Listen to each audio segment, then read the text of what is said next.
Olá, estamos no ar com a 18ª edição do podcast CLN, o podcast do Cursinho Livre da Norte. O Cursinho Livre da Norte é um cursinho popular libertário localizado na zona norte da cidade de São Paulo, com as atividades na Vila Nova Cachoeirinha. Esse podcast é uma ferramenta de comunicação quinzenal do cursinho, no qual disponibilizamos aulas e o registro de atividades abertas que são organizadas por nós.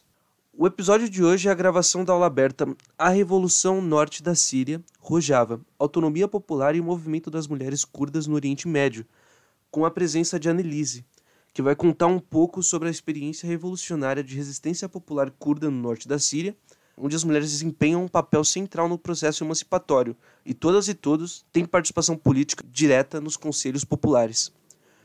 Mais informações sobre o cursinho no facebook.com/Cursinho Livre da Norte e para outros episódios desse e de outros podcasts no desobediênciasonora.milharal.org.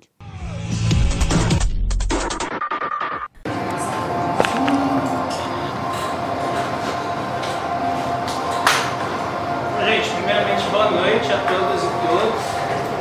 Sejam bem-vindas e bem-vindos aqui ao Espaço do CCJ, né? A gente aqui faz parte do Cursinho Livre da Norte. É um cursinho popular e libertário que existe aqui na Vila Nova Cachoeirinha desde o ano passado. A gente está no segundo ano aqui com atividades. A gente tem aula aqui, né, aos sábados, o dia inteiro. Ano passado a gente tinha aula durante a semana, hoje a gente só fecha o sábado. E aí tem todas as disciplinas convencionais, né, português, matemática, história, geografia, foco maior em gramática, matemática também. E é isso, aqui é um espaço que ninguém recebe para dar aula, nenhum aluno, nenhuma aluna tem que pagar também, né? Então é um ambiente que a gente pensa livre e a gente se entendeu como livre desde o início, bebendo nas fontes, sei lá, do Cursinho Livre da Lapa mesmo. Boa noite.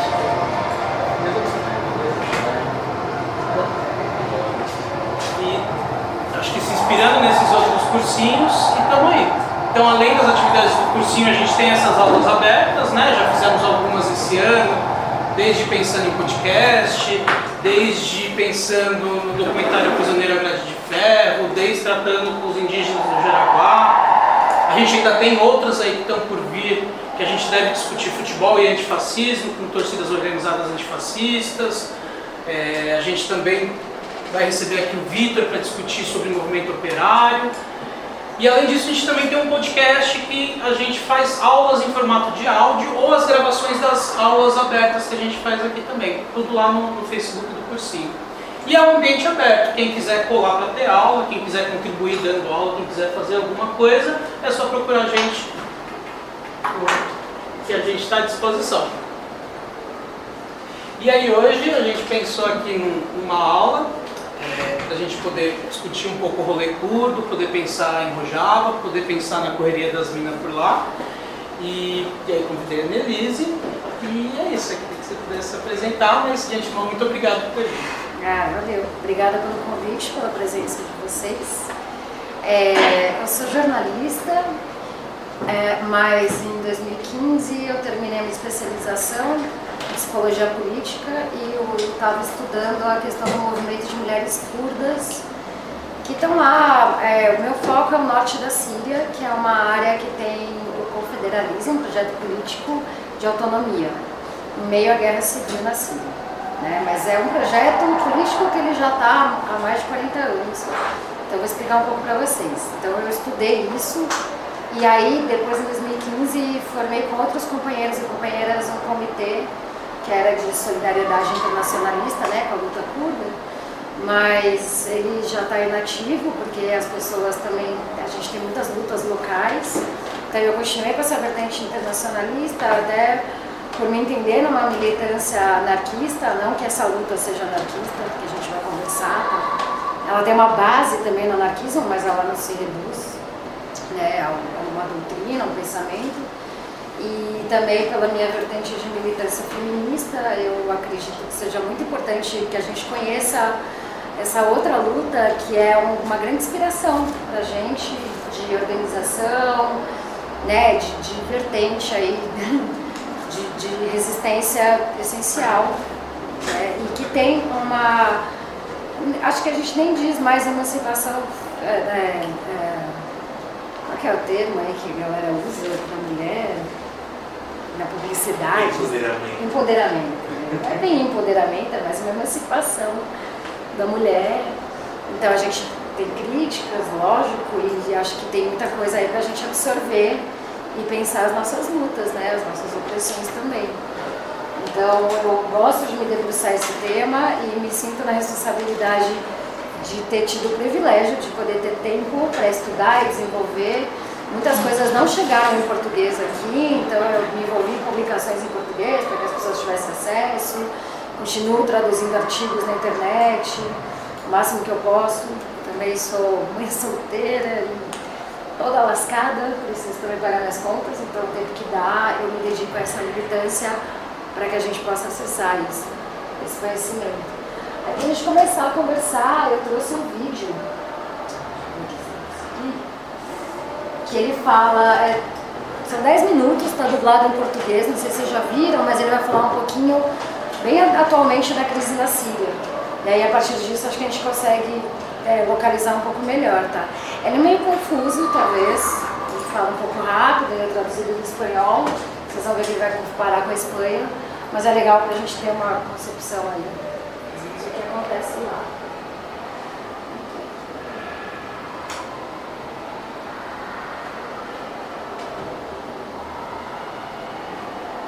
A Síria está aqui, a 8 horas de avião da Espanha. A grande parte da sua população se concentra aqui. Por quê? Porque toda essa região é um enorme deserto, mas um deserto muito importante. Tem 1/3 das reservas de petróleo do mundo e também de gás natural. Segundo alguns, o novo petróleo. Para tirá-lo daqui e levá-lo para a Europa, é preciso rodear essa península e sair pelo canal de Suez. Como você pode imaginar, aqui te cobram. Mas existe um jeito mais simples, a linha reta. Quem controla esse fluxo pode abri-lo e fechá-lo como uma torneira. Se você não paga, não tem petróleo nem gás. Essa região é o máximo. A civilização do planeta começa em 3 locais e este é um deles. Mesopotâmia, aqui. Suméria, que é menos familiar, mas é o início de tudo, aqui também. Lembra da Torre de Babel da Bíblia? Foi feita para essa civilização. Egito, aqui. Sempre foi um ponto de contato entre o Oriente e o Ocidente, dando à Ásia saída para o Mediterrâneo. Talvez por isso, aqui nascem as principais religiões monoteístas. O judaísmo, o cristianismo, o Islã é o último que chega e, de fato, acolhe os 2 anteriores. Adão, Noé, Moisés, Jesus Cristo são considerados profetas islâmicos. Bem, vamos ao ponto. Como a área é uma joia, todos querem controlá-la, e ela sempre esteve dentro de algum império. Persas, gregos, os romanos. O Império Romano termina partido em 2. E finalmente só sobrevive este. Agora é quando a última religião monoteísta, o Islã, construiu seu próprio império. Você se lembra das cruzadas? Pois são os europeus cristãos tentando recuperar essa área de que estamos falando.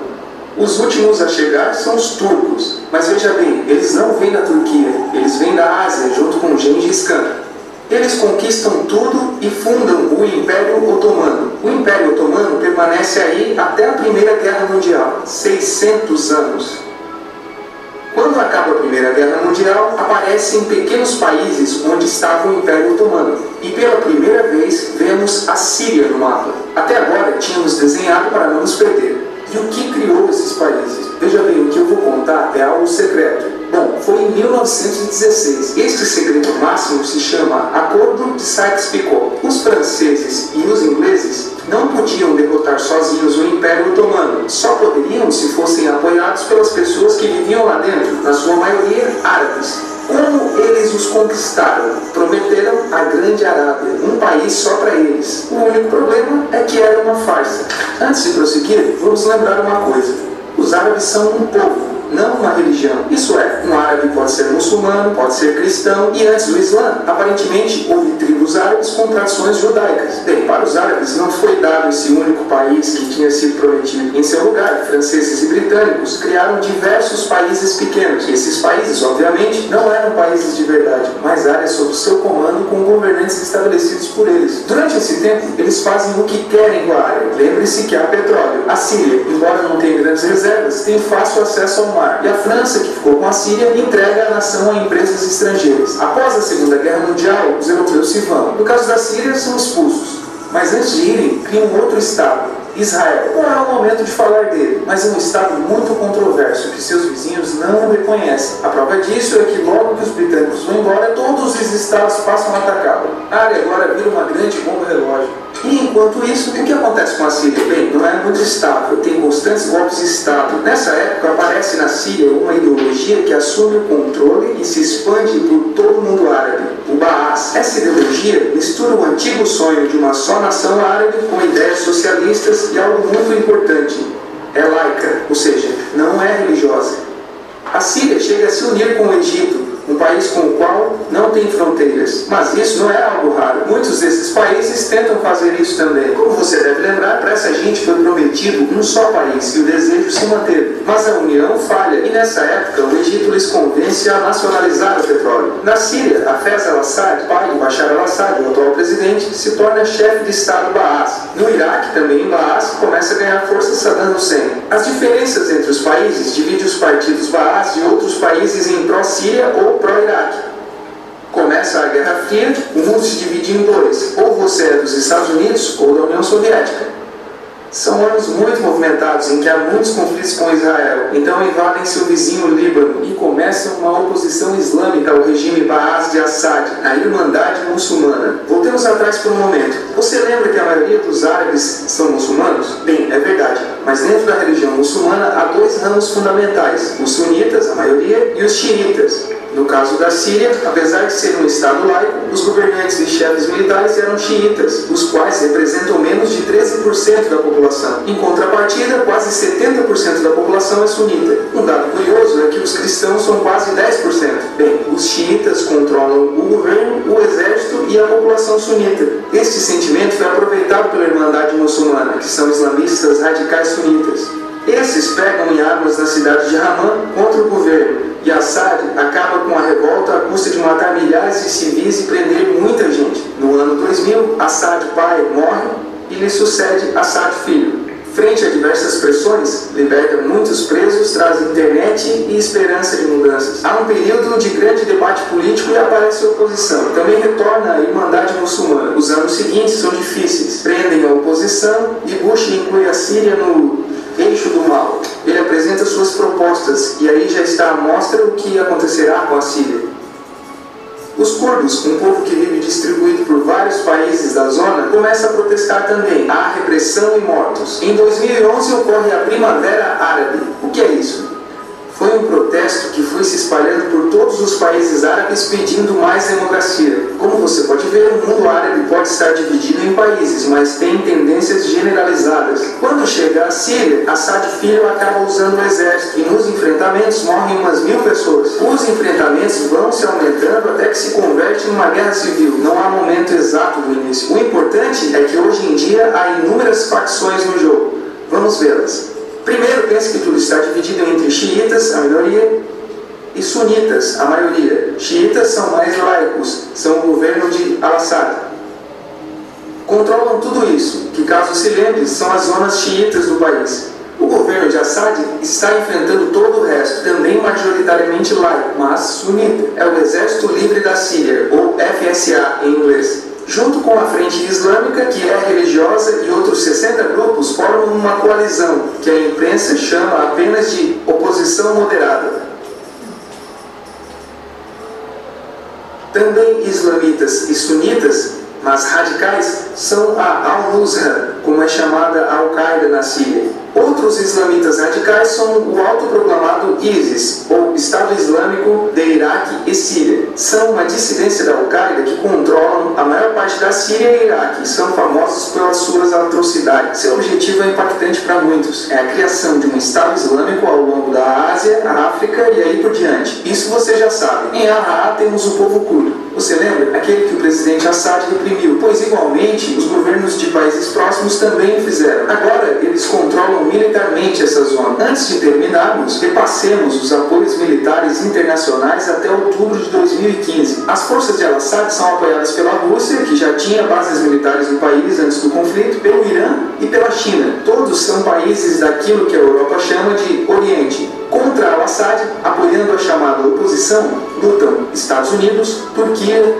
França, Grã-Bretanha e Arábia Saudita.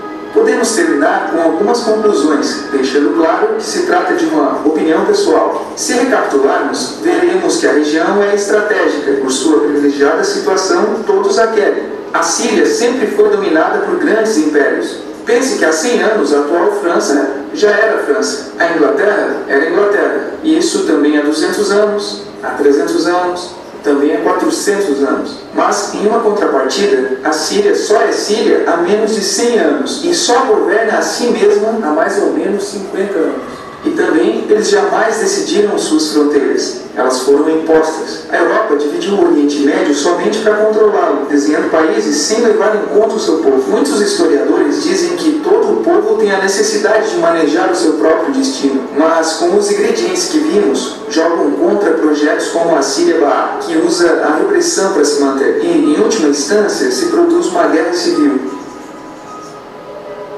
Neste contexto, não é difícil que apareçam jogadores que se alimentem do desespero e ressentimentos unidos à repressão e à adição do Ocidente como invasor. O ISIS usa a identidade árabe e a mitologia de antigos impérios. Quando quiser entender o presente, se pergunte: e o passado?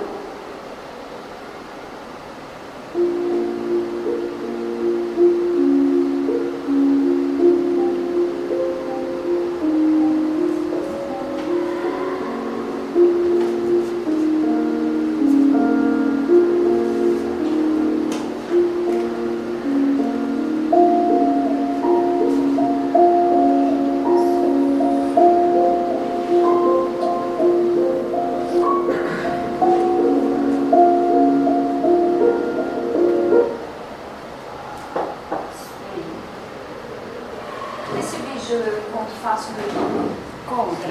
Acho que é a crise na Síria explicada em 10 minutos, dublado em português. Mas eu posso passar o link também. Tá? Ele escreve bem rápido, né? Mas ele dá um pouquinho do jogo ali do que mais ou menos formou, porque pra gente é um mistério, como ele fala. Não dá pra saber exatamente quando começa a guerra na Síria, mas quais são os jogos de força ali que tem interesse, né? Então, assim, é muito difícil falar da população curda, porque é uma etnia, assim como a gente tem aqui no Brasil etnia quilombola, indígena, eles são uma etnia no Oriente Médio, muito antiga, né, uma das primeiras civilizações, e que não tem um Estado-nação, nunca teve e não pretende ter. Né? Aí a gente já vai problematizar qual que é a questão do Estado-nação para as minorias.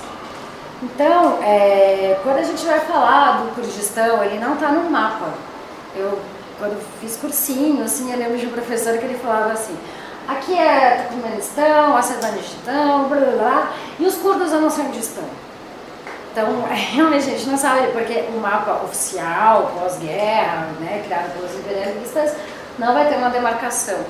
Mas essa população de maioria curda, pode dizer, eles ficam ali nessa área que é considerada a Mesopotâmia, é um dos berços da civilização, e eles estão no que hoje é englobado os 4 países, né? Turquia, Síria, Irã e Iraque. A gente pode dizer um pouquinho ali na Armênia, no Azerbaijão, mas é bem pouco. E grande parte já foi deslocado e fica principalmente na Alemanha, na Europa, em alguns países. Aqui no Brasil, sempre me perguntam se tem curdos, eu tenho só um amigo curdo que está aqui há 10 anos, mas ele não gosta de dizer que ele é curdo, porque a gente tem muitos turcos nacionalistas, então ele pode sofrer alguma perseguição, então ele se preserva. Assim como eu talvez deveria me preservar mais, mas militância também faz parte, põe alguns riscos. Então a gente precisa falar sobre isso. Então os curdos eles vão passando por muitas histórias de divisão e fragmentação, desde o Império Otomano. É difícil porque é uma história muito antiga, né? A gente não sabe muito, né, dessa história persa, otomana. Os curdos, a gente pode dizer que eles têm origem do povo persa. Então eles têm algumas línguas próprias que eles tiveram que manter ao longo do tempo, assim, à custa de muitas vidas, inclusive a própria cultura. Tem 2 dialetos, Kurmanji e Sorani, e eles se entendem ser 40% a 60% dentro desse dialeto. Então muitos deles foram assimilados, né, pelos estados, então eles acabam tendo que falar, se estiver na Turquia vai ter que falar o turco, né, enfim. A primeira divisão que eles tiveram foi em 1639, que é aquele que ele fala, os acordos super secretos, porque isso não é muito falado historicamente, apesar de haverem documentos. Então é quando eles são 1600 divididos em duas partes. Depois vai ter a Primeira Guerra Mundial, a Segunda Guerra Mundial, aí cai o Império Otomano, né, quando começa a ter a Primeira Guerra Mundial. E em 1923 tem esse Tratado de Lausanne, que vai configurar a independência da Turquia. E foi todo um jogo, né, para que a Turquia virasse uma grande potência. E a Turquia é um dos maiores opressores contra o povo curdo, porque eu acho que, não sei se você já ouviu falar, tem um presidente lá, Recep Tayyip Erdogan, que ele quer sim o Império Otomano, ele apoia o Estado Islâmico, isso é comprovado, ele apoia mesmo financeiramente e cria corpos para o Estado Islâmico, então, para poder também oprimir a população curda, né? Os curdos, eles já estavam nessa região, então, por exemplo, os curdos que estão na Turquia, eles chamam aquela região ali de Bakur. Os que estão no Iraque chamam Bashur, Irã é Rojilat, e a gente vai falar da Síria, que é Rojava, porque em curdo, Rojava quer dizer oeste. Eles estão no oeste, né, do Kurdistão, que é o norte da Síria. Então eles estão bem nessa área aqui, que é a fronteira com a Turquia. A gente vai falar do projeto político que está ali. Tá bom aí pra você ver? Então, assim, nessas quatro partes foram tendo diversos levantes. Aqui o cara tá falando assim, sonhando com a independência. Quem tinha um projeto mais fixo de querer uma independência, um Estado curdo independente, seriam os curdos que estão no Iraque. Mas isso caiu, eles tiveram até alguns referendos, mas também sofreram vários golpes. E, na verdade, o governo curdo que está no Iraque, ele é mais nacionalista. Então, a grande parte dos curdos não quer um Estado-nação, não quer um nacionalismo, por entender que isso oprime muitas minorias. E porque tem o entendimento da questão da mulher, que eu vou entrar nesse ponto. Houveram referendos e eles votaram contra? Não, eles votaram a favor, mas o referendo foi burlado, assim. Teve, repressões bem violentas para que o referendo não pudesse ser efetivado. Eles votaram a favor da independência, pelo menos no Iraque, mas foi oprimido por várias potências. Dentro de vários levantes que o povo curdo foi tendo, e eu conversei com muitas pessoas mais velhas que têm alguma base histórica, e eles sempre têm como referência os curdos como um povo muito resistente. Então eu estava outro dia conversando com um senhor que tem 80 anos, francês, e ele falava assim, cara, eu gosto muito dos curdos, porque eles são fortes, eles são grandes, eles têm um histórico de resistência muito grande. Para muitas pessoas essa é uma referência, né, deles. E nesses vários levantes, tem um dos mais importantes, que é no final dos anos 70, lá para 78, que eles conseguem formar um partido que chama PKK. Não confundam com PPK, porque PKK é Partido dos Trabalhadores do Kurdistão, seria a tradução da gente. Então não confundam, porque eu confundo às vezes. Mas não se fala também PKK, se fala PQQ. PKK é meio, que nem merda, enfim, e aí eles não gostam de ser denominados, né, com esse termo. Então eles fazem, só que no final dos anos 70, o mundo todo estava em processos de libertação nacional. Então eles ainda queriam Estados-nações libertos, independentes. Porque era um momento de Guerra Fria, né, pós Segunda Guerra Mundial e tudo. Mas os curdos, eles formam esse partido, inicialmente, PKK, com um viés mais marxista-leninista, que quer um Estado, que quer uma política socialista, né. E aí eles vão fazendo, o PKK vai se reformulando com luta armada, com guerrilha, né, então a gente pode dizer aí há mais de 40 anos. Essa aqui é a bandeira deles, do PKK. Na Europa, se eu colocar essa bandeira para fora da minha mochila, eu sou presa na hora. Porque a Europa, os Estados Unidos e a Turquia consideram os curdos e o PKK terroristas. Um dos formadores do PKK é aquele senhor daquela bandeira, o Öcalan. Abdullah Öcalan, o que acontece é que ele é preso no final dos anos 90, em 99. Tem um complô entre a CIA, que é a inteligência dos Estados Unidos, Mossad, que é a inteligência de Israel, e o governo turco, que sequestram ele na Grécia e levam ele para uma ilha-prisão na Turquia, que chama İmirali. Ele é o único prisioneiro nessa ilha-prisão. Isso nos leva a crer que ele deve ter uma influência muito grande em um projeto político muito bem formulado, consolidado, sólido, porque ele representa um grande perigo. A Turquia, inclusive, queria a pena de morte para ele, mas como a Turquia queria entrar na União Europeia, eles não puderam executar a pena de morte dele, então ele continua preso lá. Então existem campanhas pela liberdade do Öcalan e vão existir, né, sabe-se lá até quando.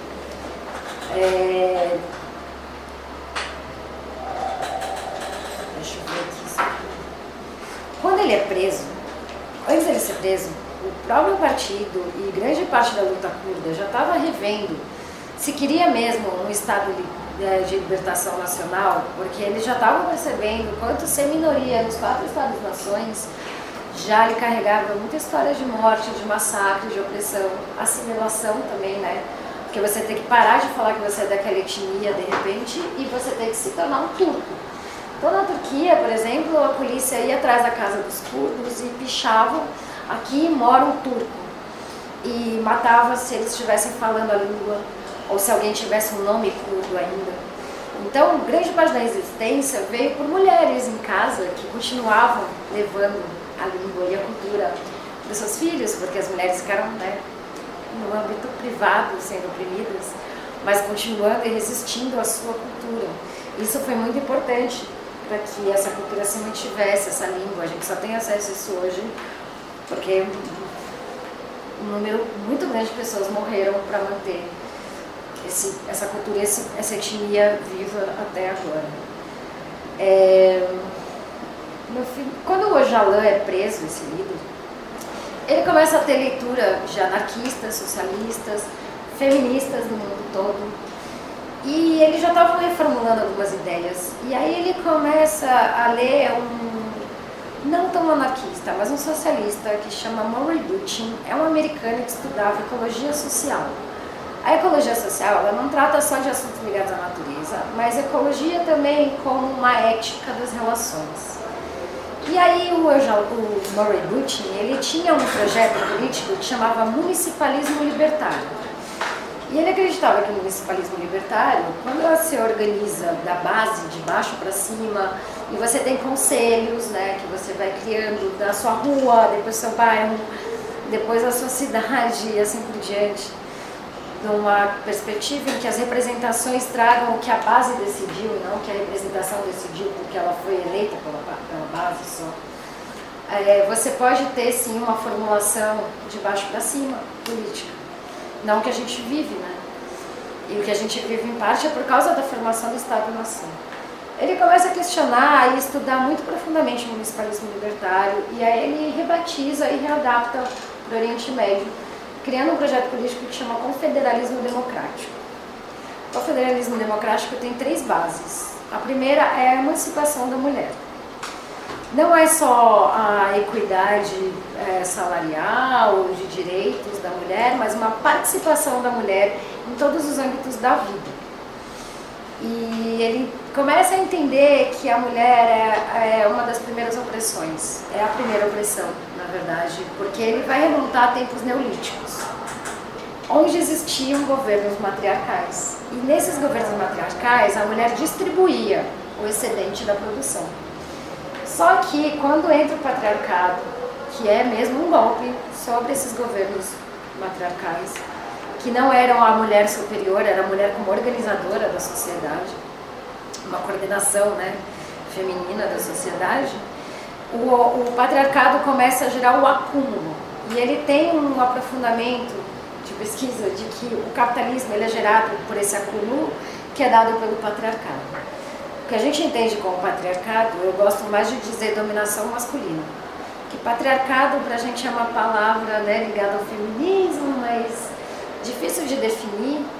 Como é difícil pra gente às vezes definir o que é direito e o que é esquerda, como posição política. Eu gosto de simplificar. Para mim, direito é a manutenção de privilégios e conservar a desigualdade econômica, social em vários níveis. e a esquerda seria o fim dessa desigualdade. Acho que desigualdade pode ser a palavra para definir. E patriarcado eu prefiro trocar por opressão masculina. Então, o Ojala fala também de romper a masculinidade, não quer dizer matar os homens, pelo contrário, é uma luta conjunta, quer dizer que a masculinidade ela oprime a mulher em vários âmbitos da autonomia sobre a vida, né? De decisões sobre vida e morte, sobre aborto, sobre vários aspectos que a gente depois pode até pensar com mais calma. Outro eixo do confederalismo democrático é a ecologia social, que é também uma relação com a natureza que foi perdida por conta do capitalismo, né? Principalmente o capitalismo moderno, grandes industrializações, a gente não acessa a natureza diretamente, a gente domina a natureza, né? Isso nos afasta da relação, inclusive as nossas relações humanas não são mais naturais, a gente não tem apoio mútuo, a gente compete, né? Isso na mulher vai ficando mais forte com o patriarcado e a gente precisa reconstruir essa base nas nossas vivências e nos nossos movimentos de luta social. A outra base é a democracia direta radical de base, né? Que é o outro eixo do confederalismo democrático. Você precisa então da emancipação da mulher, da participação dela em todos os eixos, da relação da ecologia social e das decisões sendo tomadas de baixo para cima. De cima para baixo a gente já sabe que não está dando certo há muito tempo. Mas é difícil de organizar, né? Então ele vai criando um sistema que você tem comunas pequenas, então na rua você faz a comuna, eles têm um grau ali de 200 a 300 famílias de comunas, vai gerar uma assembleia. Essa assembleia vão ter representantes, só que esses representantes precisam também ter cotas, então tem que ter um homem e uma mulher, se ele tiver um homem vai ter que ter também uma cota para uma mulher, e para também religiões e etnias. Então lá eles têm assírios, yazidis, que são religiões. Você vai ter por volta de 8 religiões e 8 etnias, uma média, que estão co-administrando a área em que eles conseguiram executar esse projeto político do confederalismo democrático, que eu falei que era ali no norte da Síria, né, Rojava, seriam 3 cantões independentes. Esse cantão aqui, que chama Afrin, aí tem o cantão de Kobani e Cizília. Esses 3 cantões, quando tem a guerra civil na Síria, o Assad, né, e o governo sírio começa a entender porque as maiores riquezas estão mais aqui para dentro. Então eles deixam um vácuo nessa área. E aí os curdos conseguem estabelecer. Eles já estavam tentando estabelecer esse projeto político há muitos anos na Turquia, mas a repressão era muito grande. Então em 2012, eles conseguem fazer, de fato, a autonomia dessas 3 áreas, desses 3 cantões. Aí eu vou dar um spoiler para vocês, que infelizmente esse cantão de Afrin foi atacado pela Turquia e o Estado Islâmico, e se perdeu agora. Até então eu ouvi, sim, eu atuo junto com o movimento de mulheres curdas, e eu ouvi, sim, muitas delegações falarem que iam retomar e que haviam planos, mas não há mais esse plano. Já está dado que esse cantão foi perdido. Essas pessoas foram deslocadas para uma área de refúgio muito complicada, está tendo muita morte, as pessoas não estão conseguindo sobreviver. E esse projeto político, eles têm uma visão muito bonita e realista também. Porque uma vez que esse projeto político já foi executado, essas pessoas já acreditam nesse projeto. E onde elas estiverem, eles vão levar adiante esse projeto. Então, por mais que eles tenham perdido essa área, e essa área foi muito importante para acolher os refugiados que iam para a Europa, ou os refugiados da guerra da Síria. Né? Muitas pessoas que estavam perdendo famílias, tinham orfanatos, tinham, enfim, cantos maravilhosos, inclusive a produção agrícola era muito boa ali. E claro que interessava a Turquia retomar. Porque a Turquia está muito errada e cometendo um crime de guerra também. Não só pelo massacre que está sendo feito, um genocídio que nenhum órgão internacional tem falado. A ONU, semana passada, se manifestou pela primeira vez contra, mas até aí, né, quem policia a ONU? Não sabemos. Não vai dar em muita coisa. Mas ele não poderia atingir, ele está tentando retomar uma área da Síria. E porque tem um jogo ali de interesses, né, para pegar essa área e derrubar o Assad. Estados Unidos, Rússia, várias forças ali. União Europeia, Reino Unido. Bom, então agora Kobani também foi atacado, mas parece que há mais chance de resistência. Siziri talvez resista um pouco mais. Eles também têm uma grande resistência no Iraque, que é Kandil, são as montanhas. Existe inclusive um dos provérbios mais antigos que os curdos não têm amigos a não ser as montanhas. Porque é nas montanhas que eles se formaram. Inclusive a guerrilha curda treinou junto com... Eles foram treinados no seu início pelos palestinos, pela guerrilha palestina.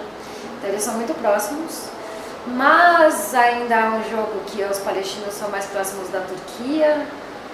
É bem complexo esse debate e nem todos os palestinos têm muito apreço pelos curdos, mas os curdos têm muito apreço pelos palestinos. Nem tudo é uma via de mão dupla, né? Então é uma relação complexa, mas os curdos sempre se colocam ao lado dos palestinos e dizem que vão também lutar e resistir junto, porque também é uma minoria sem o Estado-nação, né? O Estado da Palestina não é reconhecido, então eles também são. Sem Estado-nação são os curdos, palestinos, chechênios e outras minorias aí, que é bem interessante da gente se debruçar um pouquinho para entender o que significa e o que pode se desenvolver a partir disso, né? Aí, só para voltar um pouquinho, quando que a gente foi ter acesso, saber alguma coisa, ouvir falar sobre os curdos? Eu não sei, vocês já ouviram falar sobre os curdos? Alguém nunca ouviu falar? Já ouviram algo, né? Que eu saiba, pelo menos o que eu identifico e localizo, é que a gente ouviu falar a partir de 2014, quando teve uma grande resistência em Kobani, porque o Estado Islâmico cercou, e depois de 184 dias de resistência, eles conseguiram manter esse cantão e acabar com o Estado Islâmico. Os curdos, e as curdas principalmente, são a maior força terrestre de resistência e combate ao Estado Islâmico. Isso você não vai ler em nenhum jornal, não vai ouvir em nenhuma mídia.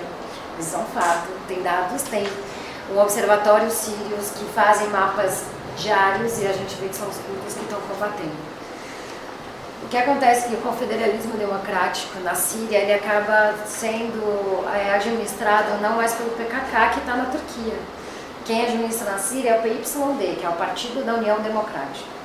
Não é um partido político como aqui, tá? De concorrer à representação em Congresso, Parlamento, né, e presidência. É um partido independente pela autonomia. Eles têm esses essas duas frentes aqui de unidade de proteção popular. Então o FONPG é uma unidade de proteção do povo, ela é mista, tem homens e mulheres, e foi criada o FONPJ, que é uma unidade de proteção só das mulheres. Então elas também atuam nos cantões com malajins, que são casas das mulheres, e elas têm açaíches, que seria uma polícia, mas não uma polícia de monopólio de violência do Estado, como a gente vive, e sim uma polícia autônoma que é gerida pela população, que é decidida pela população. Então, se uma mulher está sofrendo de abuso, enfim, um abuso estuprado em casa, vai ter uma denúncia da população e a açaíche é a mulher que, as açaíches, essas polícias que vão lidar, elas vêm também no treinamento do YPJ. Então, eles lidam com a questão da importância da autodefesa. Né? Se eles não se autodefendessem, eles já estariam mortos e massacrados, a gente não estaria aqui falando sobre eles agora, apenas lamentando a não existência. Então foi muito importante que eles debatessem a questão da violência, do monopólio do Estado e começassem a trazer isso para o nosso dia a dia, que é uma questão bem polêmica mesmo, da gente pensar em se armar e ter uma organização nesse sentido, mas a gente está muito à mercê, né, da violência do Estado e a gente também não tem como se precaver nesse sentido e nem trazer projetos políticos. Isso é um pouco difícil para todos nós. Aquela bandeira do KCK, o KCK seria um guarda-chuva de todas as organizações que tem em Rojava. Tá? Então é uma organização guarda-chuva, porque eles vão ter comissões de paz e justiça, comissões para pessoas de mais idade, comissões para jovens, comissões só para mulheres. Cada tema precisa ter pessoas organizadas para tratarem, né? Isso, então eles entendem que tem que ter um guarda-chuva também para coordenar isso tudo. Aquela bandeira ali é do movimento de mulheres curdas. Essa é de uma campanha de liberdade ao Ojalã, então está em todas as línguas, porque no mundo todo tem pessoas também trazendo essa campanha. Essa aqui é o PYD, né, que gera também, né, esse órgão, mas também a parte do fundamento da sociedade. Essa é o PKK. Bom, todas essas bandeiras, na verdade, na Europa, eu não posso, acho que nem andar com ela na mochila e embarcar, porque eu posso ser presa. E eu tenho amigos assim que morrem de medo. Então, elas vieram de maneira mais... Deixa eu ver aqui mais um tempo. Se vocês forem tendo dúvidas enquanto eu falo, podem perguntando também, tá? Estou só tentando ter uma linha aqui porque é meio complicado. Então, ó, o PYD, uma das coisas que ele faz nesse processo, porque não tem só a questão... Então, a gente ficou conhecendo, né? A gente ficou bem, porque a gente viu várias mulheres armadas. Eu lembro que eu já estava um pouco de olho nessa questão, nessa época. Eu estava com uma filha bem pequenininha, né? Mas eu ficava ali na internet, nossa, tá meio louco isso aí, tem umas meninas pegando em arma e tal, e matando, né, Estado Islâmico que começou a surgir ali, 2013, fica meio claro e tal. E aí foi tendo um fetiche, né, na verdade. Eu mesma confesso que fiquei um pouco fetichizada pela força delas, pela coragem. Porra, pegar em arma e matar esses caras, né? E como elas dizem, matar uma ideologia, né? Isso é uma coisa, é uma reflexão muito difícil de se pensar. Mas eu fiquei bem fetichizada, assim. Mas para muito além de mim, por exemplo, marcas de roupa ficaram fetichizadas. Tipo a H&M, que é uma marca ridícula lá da Inglaterra, eu acho, fez macacões em homenagem a essas coisas. Tipo, claro que o capitalismo tentou cooptar a luta, né? Acho que pra gente foi interessante porque a gente foi ficando atraído e começou a estudar e querer entender o que estava ali por baixo, né? O que é esse projeto que ninguém fala? É muito difícil. Eu, como jornalista, tenho muita dificuldade quando tem pauta e alguém quer tratar algo dos curdos, quase não sai sobre confederalismo. Eu falo pra caramba, os caras não trazem isso, assim, às vezes eles só dão uma passada. Então as pessoas não vão ficar tendo conhecimento. Eu estou desde 2015 fazendo palestra e debate, conversando, rodas de conversa mesmo com as pessoas no Brasil todo, tentando chacoalhar, assim, gente, vamos ler isso e fazendo publicação. Eu tenho mesmo essa militância do meu coração e do que eu posso do meu bolso, sabe, para realmente trazer isso para o máximo de pessoas. Eu acho que isso é muito importante de ser difundido e como esperança. Tem dia que realmente eu não quero acordar, mas eu quero muito ter uma esperança pra gente. E isso, eu fui recentemente no Fórum Social Mundial para a Bahia, com a delegação curda para fazer traduções e articulações políticas, né? Mesmo no Fórum Social Mundial, as pessoas mal conheciam sobre os curdos. Estava com aquela bandeira e eles falavam, quem que é? É o Maduro? Nós mandamos 100. Isso era divertido, né? Mas eu estava lá com eles e antes de ir eu estava bem desanimada, eu estava em depressão e tudo. E aí meu companheiro falou assim pra mim, meu, vai, porque você manja essas curdas, elas olham no olho. E é verdade, assim, o pouco contato que eu tenho com elas são tão... Ai, eu não sei dizer. Eu não estou idealizando, gente, é de verdade. Eu conheci essas pessoas que vivem nesses cantões e que elas não vivem o capitalismo, elas não vivem o Estado-nação, elas têm um grau de libertação humana tão grande que eu não sei o que é quando elas olham no olho, sabe? Quando elas falam com a gente. Eu não sei definir porque eu estou muito impregnada por esse estilo de vida. E é uma esperança, é uma coisa tão bonita e as pessoas na Bahia ficavam muito impressionadas com elas, assim, falando com a força com que elas falavam, sabe? Com a determinação, com a esperança, com o coraçãozão. Né? Quem diz que a gente não pode ser afetivo também para lutar. Isso foi um aprendizado muito bonito. E se vocês virem vídeos na internet e tudo mais, vocês vão ver mesmo elas no front dançando. Tipo, é mó bonito, assim, a maneira de resistir humana, sabe? Sem negar o afeto, né? Sem negar algo mais sublime para a vida também, para a gente não perder a ternura. Só para também, acho que localizar vocês, essa é uma luta que tem mais de 40 anos de formação. Isso aqui foi feito junto com Bandeira Negra, não sei se vocês acompanham pelo Facebook. A gente fez aí uma série de onde fica Rojava, explicando um pouquinho, né? Muito conhecido, em 2012, no contexto da Guerra Civil, que as milícias conseguiriam se estabelecer ali e fazer o autogoverno, né? O federalismo democrático. E aí umas explicações da base do confederalismo, depois eu posso mandar também, assim, fica mais fácil. Aí essa aqui, né, elas levando a bandeira. E aí a gente chegou aqui num lugar muito bonito, que é uma casa.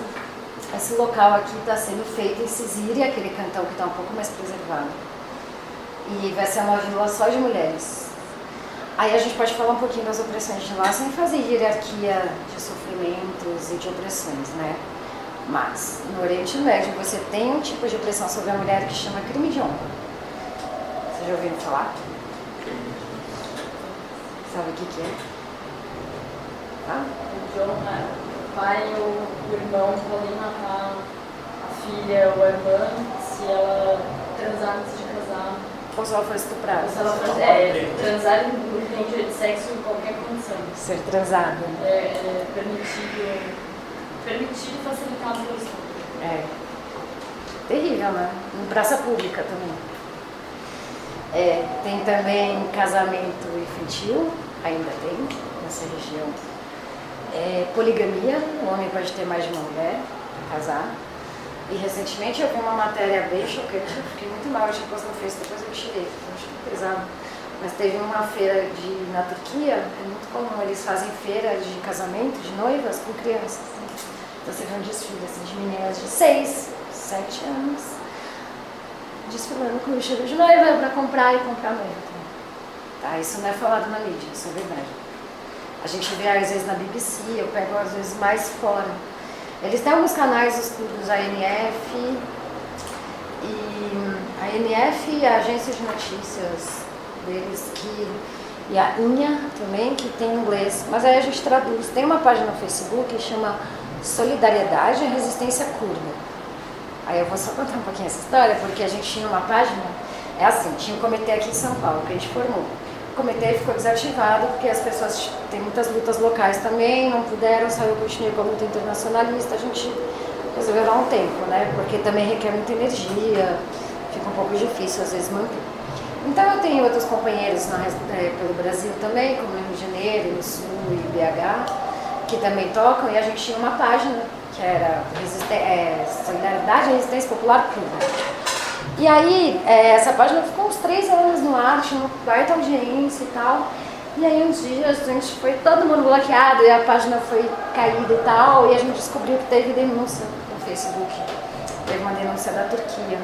Então, como a gente já estava fazendo muito alto na frente do consulado da Turquia para denunciar os ataques e tudo mais, aí todo mundo que administrava também ficou bem bloqueado por um bom tempo.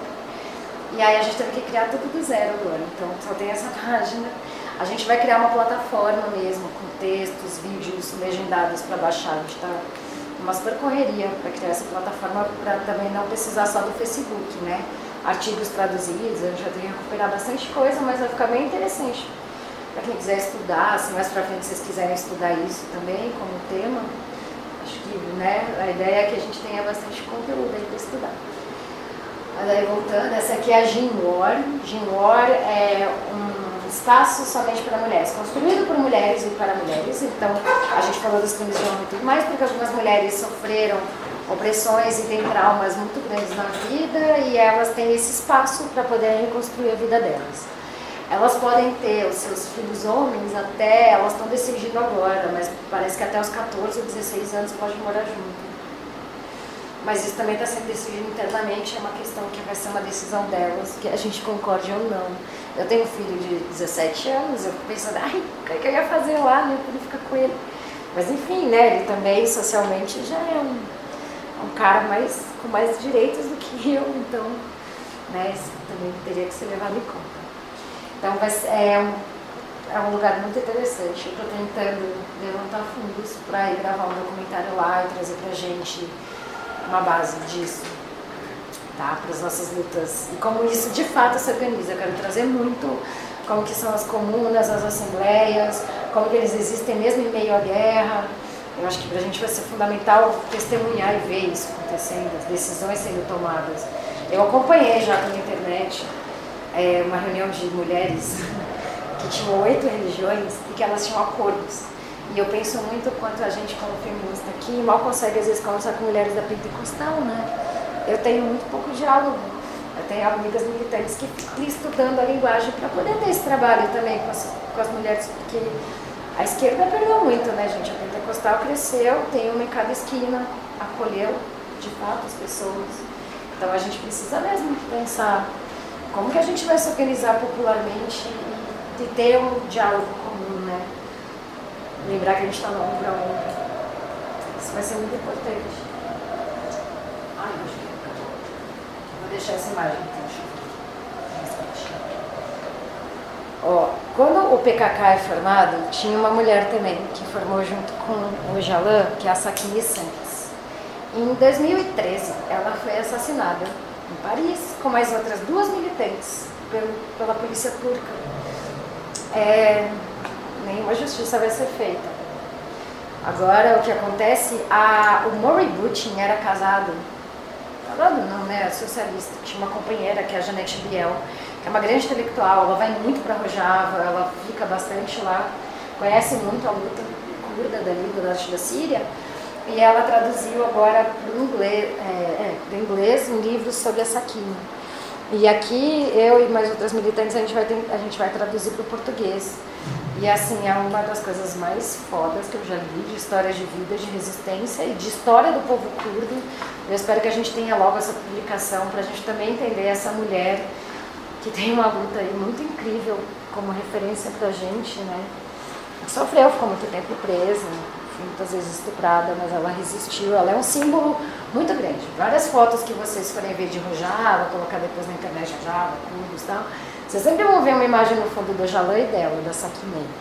Eles são uma grande referência mesmo, eles que orquestraram e também pensaram e coordenaram toda essa organização social complexa aí do confederalismo, muito interessante. Bom, ela foi morta, a justiça não será feita, né? Aí eu ia trazer só um pouquinho para vocês dessa luta das mulheres, porque ela é um dos maiores eixos mesmo, tá, da luta curda. Em 84, só em 1984, eles começam a formar a guerrilha. E aí a primeira organização de mulheres só vem em 1987 na Alemanha, de mulheres curdas, né? Só que até então é assim, como o PKK estava formando suas guerrilhas, as mulheres eram meio instrumentalizadas, é tipo, a gente precisa de bastante gente para pegar em arma, então traz as mulheres também. Não considerando a questão da mulher pegar em arma, né? Era tipo instrumentalizando mesmo, traz porque a gente precisa de número. Depois é que eles foram desenvolvendo, não, peraí, a gente precisa ter um negócio de mulher, a gente pode, né, atuar mistamente, mas também... E não é só guerrilha, a gente também tem que ter uma formação da mulher na sociedade, porque não é só pegar em arma, né? E se defender, uma outra parte também precisa criar estrutura. Então, nos anos 90 que eles foram intensificando isso. E aí só em 1995 que teve o primeiro Congresso de Libertação das Mulheres do Kurdistão, que fundou uma União das Mulheres Livres e participou da 4ª Conferência Mundial das Mulheres, que é organizada pelas Nações Unidas, e aí foi em Pequim, colocou a questão das mulheres curdas numa agenda internacional política. Então, olha quanto tempo levou. Às vezes aqui, assim, sei lá, outro dia, quando teve os ataques em Afrin, eu precisava eu queria panfletar, né, e fazer algo simples para as pessoas sobre quem são os curdos, né, por que eles estão sendo atacados, quem está atacando. E aí eu entrei meio em desespero, porque só tem eu para panfletar, e era o dia da Marcha da Maconha. Aí eu fui na Roosevelt com um amigo e tal, e ele falou assim para mim, relaxa, meu, porque o PKK começou lá com 3, 4 pessoas. Se a gente começar agora e não parar, quem sabe daqui a 40 anos aqui algo tenha, né, plantado, e se as pessoas continuarem difundindo, estudando, quem sabe? Então, assim, não vamos desanimar, né? Aí depois eu fui lá na marcha e foi muito legal, porque as pessoas chapadas, elas estavam adorando a ideia dos curdos. Muito bom. E aí então, elas guardavam, depois você lê em casa, tá? Calma. Aí tem gente que escreveu, depois, pô, é mó legal mesmo, que interessante, tá? Então, sei lá também, né? Eu fiquei sabendo também que tem cantões lá que era maconha liberada. Isso foi decidido pela base.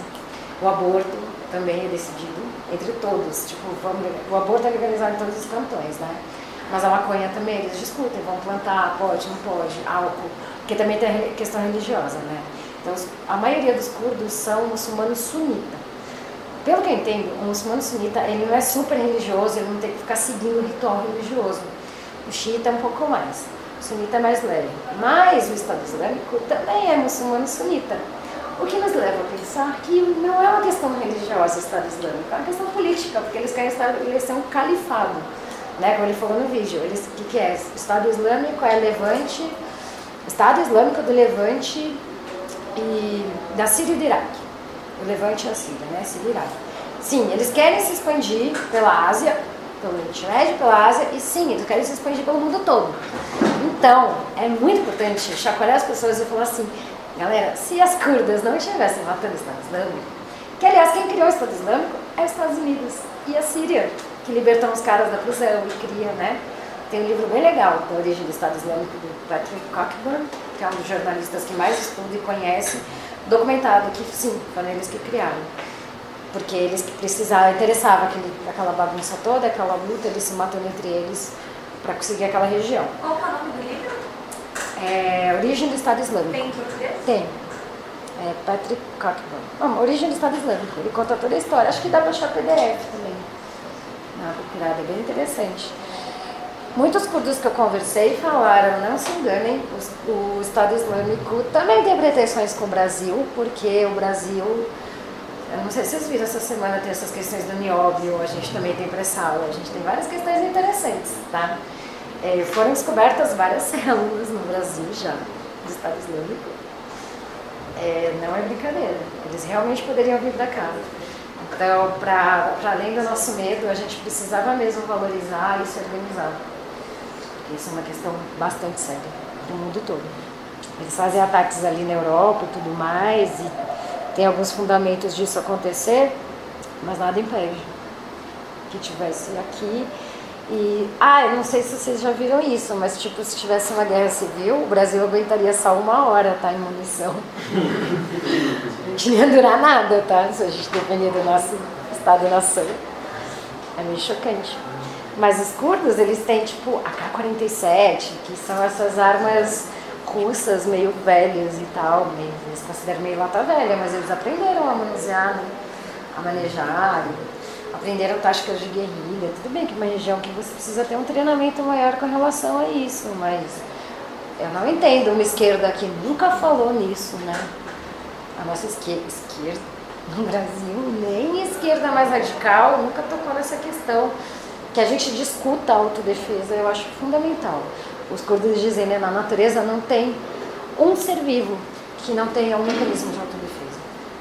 Não tem mesmo, né? Todos os animais pela cadeia alimentar, o que quer que seja, eles têm mecanismos de autodefesa. A gente perdeu, né, por essa questão do monopólio, por estar acostumado a achar que Estado-nação é a única solução que existe, sendo que, sei lá, o nosso não tem nem 500 anos e tem Estados-nações aí que não tem nem 100 anos, né, como a Síria. Por que a gente acredita que essa é a única forma de se viver coletivamente? Por que a gente está, né, deixando isso continuar com um pensamento dominante? E por que o capitalismo tem que ser... Tem uma frase que eu adoro, que o capitalismo só é bom que você comeu hoje, né? Tipo, para quem diz que o capitalismo é bom, o capitalismo não é bom, ele gera opressões, ele gera minorias. A gente precisa combater as 3 bases, Estado-nação, o patriarcado, a opressão sobre a mulher e o capitalismo, né? São as 3 maiores fontes aí de opressão que a gente vive. Mas, enfim, precisa pensar com cuidado. Ser político, eu creio que seja todos os aspectos da nossa vida. Muitos amigos meus mais próximos não gostam de política e falam: você só fala de política, você é monotema, tudo para você é política. Mas eu acho que todas as relações são políticas. A gente se olhar agora é político, a gente está aqui conversando, vocês estarem aqui, a gente conversar com uma pessoa na rua, tudo é política. A gente não pode fugir disso. A gente precisa sim pensar em política como um âmbito fundamental da nossa vida, da nossa existência, como um âmbito coletivo, né? Eu adoro essa iniciativa do Cursinho Livre, eu sou grande fã.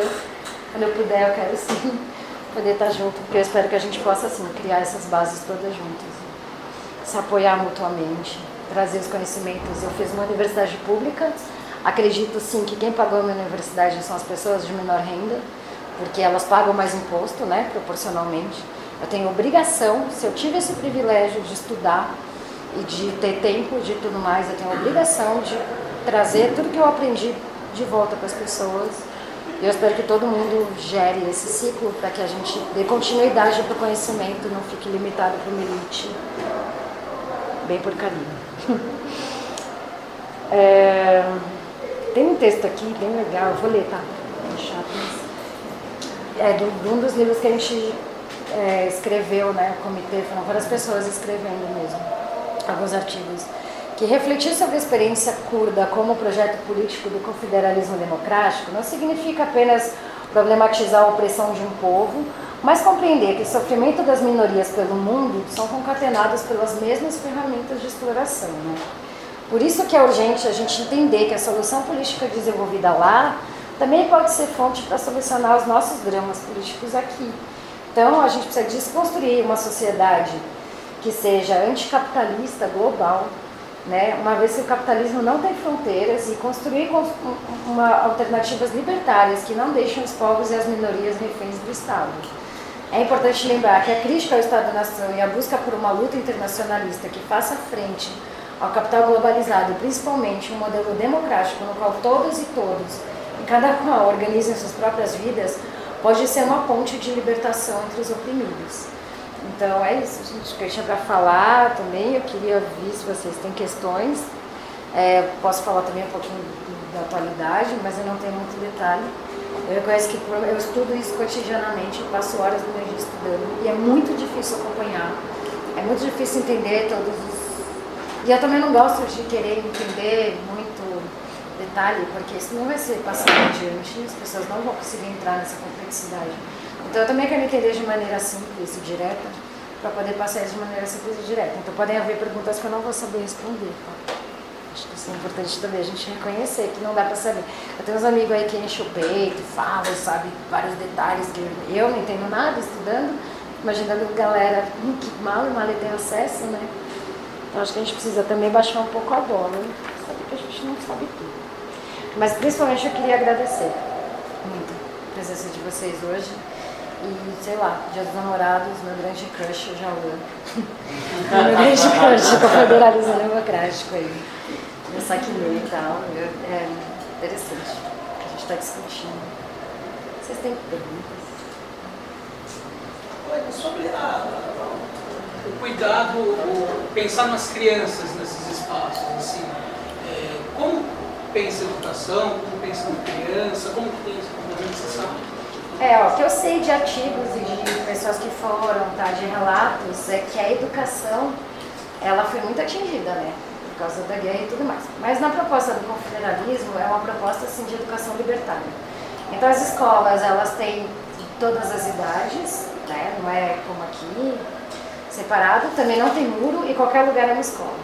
Então, realmente, às vezes eles precisam de uma igreja para estabelecer a escola. Eu lembro que tinha uma campanha, uma época, que era para arrecadar fundos para ter um ônibus, para que as crianças do cantão pudessem ir para um lugar que era ideal para ser a escola.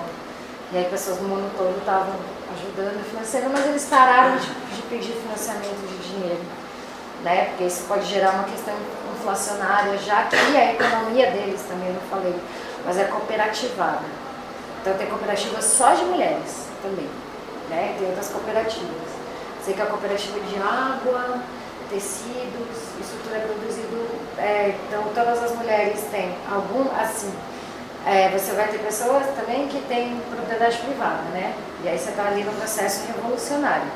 Você está ali declarando autonomia e quem topa se manter ali, ficar naquela região, está sendo protegido por um exército e tudo mais, vai também ter que agir conforme as regras locais, né? E aí, quando o cara tem economia mista, tem um cara lá que tem a propriedade privada, o bar dele, sei lá, o restaurante, aí tem os outros todos cooperativados, ele quebra, porque as pessoas não vão ter uma moeda para trocar. Então ele acaba tendo que cooperativar também a produção dele. As escolas também, eles sempre, essa região da Síria, eles tiveram alto grau de escolaridade.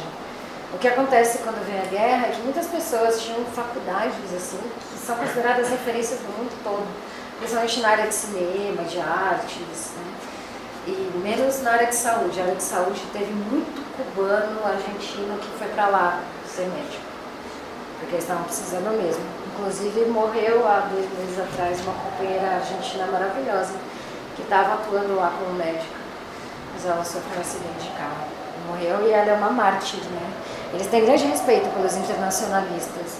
Tem também uma frente internacionalista, que são pessoas que militam e apoiam essa causa curda e difundem no mundo todo, que estão organizados lá também, para levarem mais pessoas, tanto para conhecer como para poder participar Eles precisam muito de pessoas que conheçam ou estejam dispostas a conhecer a questão agrícola e viver lá também e ter essa experiência, né? Não capitalista, não precisa de muito dinheiro para ir para lá. Não é fácil entrar, mas também não é tão difícil. Dá para acontecer. Aí o que eu fiquei sabendo, por exemplo, quando esse cantão de Afrin agora que foi atacado, ele deixou muita criança. Acho que era o cantão que mais tinha criança. E aí eles tiveram que... Eles estão no campo de refugiados em Sheba, acho que chama. E aí eles fizeram, a primeira coisa que eles falaram aqui, não, que é maravilhoso, que existe, é a educação. Eles conseguiram manter a educação. Eles estão com problema para ter acesso a remédio, comida e tal, mas a educação todos os dias tem aula, todas as crianças, porque muitos são professores, eles têm um grau de formação muito alto. Mas eles têm sim muito estudo da pedagogia libertária. Também precisa ir para lá para investigar esse melhor e trazer para a gente. Você falou de Afrin, a questão agrícola,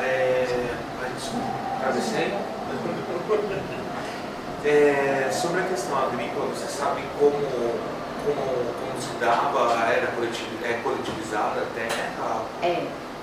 O grande problema é que tem muito fertilizante, porque acho que a Turquia, os países, eles propositalmente roubaram por muito tempo, de fato, as terras que eram dos curdos, né? Quando eles fazem um jogo, tem um jogo de guerra que é assim, o inimigo do meu inimigo é meu amigo. A partir disso, você pode fazer um povo, você divide para guerrear. Então dividiram os curdos várias vezes para eles guerrearem, e aí eles foram entre eles assimilando terras uns dos outros. E aí, quando essas terras vão sendo assimiladas, eles usam muito fertilizante. Então ficou muito difícil a produção mesmo agrícola. O que eles produzem muito é trigo, né? Porque eles comem muito pão. E eles são bem carnívoros.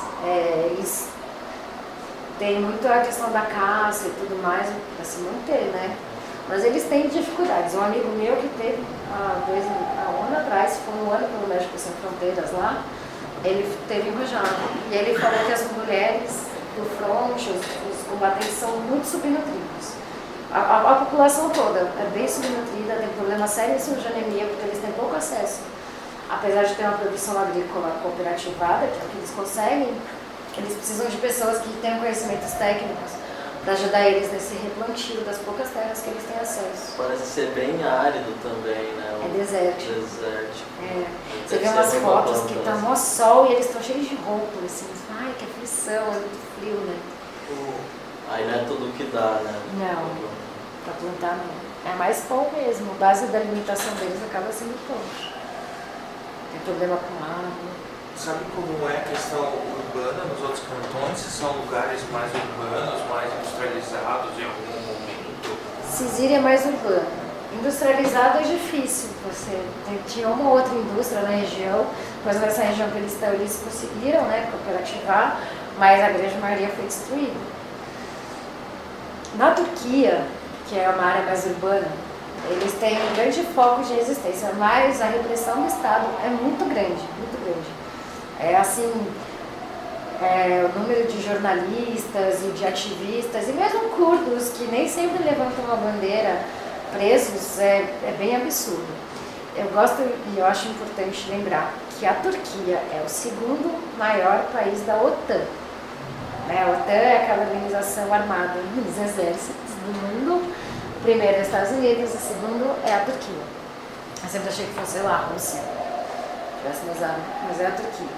Por isso a Turquia oprime, a grande maioria dos curdos estão na Turquia, e eles são muito oprimidos mesmo pelo governo. E como eles são o segundo maior país da OTAN, os outros países não querem, né, provocar, porque é meio complicado, né? Eles não querem que salvem para eles. A União Europeia, por exemplo, ela deu 13 bilhões no ano passado para a Turquia receber os refugiados. Aí a Turquia, esse dinheiro aqui, vamos receber. Que nada, né, mano? Porque eles pegam, eles usam isso para justificar a guerra contra os curdos. Aí tem mais fluxo de refugiados, né? Deslocamento forçado, e aí eles massacram. Ninguém fala mesmo no mundo, né? Ninguém pode entrar lá, ninguém pode falar, ninguém quer falar. Então fica por isso mesmo. Mas se você for analisar, assim, observar algumas pessoas mais críticas, você vai ver esses dados, assim. Mas era isso? É uma pergunta simples, na verdade. Você falou que elas praticam muita autodefesa. Eu queria saber se tem uma técnica que seja delas, que aí, quem sabe, a gente consegue convencer o movimento feminista a parar de fazer Krav Maga. Pois é. Olha Mas só. uma coisa que seja realmente feminista e de autodefesa. Pois é. Elas têm uma... eu esqueci de falar. Existe uma genealogia. É uma das bases delas, que é Jin é vida e é mulher também em curdo. E aí seria a ciência da mulher, né? Tipo genealogia, né? Ginecologia, assim. Então é a ciência da mulher. Essa ciência da mulher, ela é tanto contar a história a partir do ponto de vista da mulher. Então, puxar documentos, que é isso que eles falam, desde tempos neolíticos. Puxa vários documentos e fala, a mulher formou a sociedade, gente. Só que a história nunca é contada pela perspectiva da mulher. Então, são várias discussões. Eu sei que a genealogia já tem mais de 15, 20 anos de formação, em que elas estão discutindo isso para trazer a história pela mulher, mas também uma especificidade pela mulher, que eu tenho uma crítica pelo binarismo, só, né? Porque o mundo não é só a mulher, a gente também vai ter as identidades. Mas eu soube que na Turquia a luta LGBT é muito grande, curda, e é maravilhosa, bem formada. Também precisa ter uma investigação maior, porque isso não chega até a gente. Mas elas têm, sim, métodos próprios para a mulher. Elas têm o São PJ tem uma formação, mas aí precisa ter contato com elas.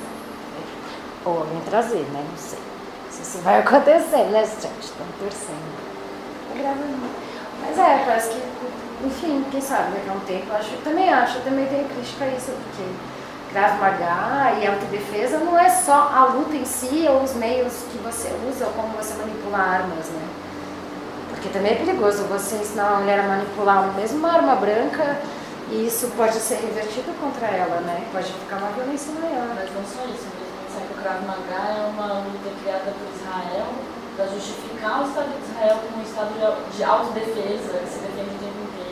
Que é uma justificativa desde o começo de tudo. Tipo, mas triste também, pra mim pensar, eu também acho. Chamando o Krav Maga, tipo, nossa, salvou minha vida, Krav Maga. Mas infelizmente ele tem técnicas, né? Então. Importante isso, porque ele pega pontos sensíveis. Sim. E pra gente não precisa ter uma questão só de estrutura física, né? Se a gente conseguir atingir um ponto sensível e dar um corre, tá ótimo. Ou matar o cara numa só, assim, isso é ótimo, né? Também acho complexo por isso, mas a gente também não pode negar que a gente pode usufruir disso à nossa maneira. Mas também acho ruim que seja central, né? Pode rebatizar. Pode rebatizar, também acho. A gente vai ter que pensar nisso com muita calma e muito cuidado. A gente vai ter que criar grupos de estudo, debater isso por muitos anos e criar nossas bases. Eu conheço poucas companheiras que fazem formação mesmo fora do Brasil para trazer para cá. E acredito que a luta indígena e quilombola tem um desenvolvimento maior e que a gente precisa mesmo estar em contato para desenvolver as nossas técnicas locais.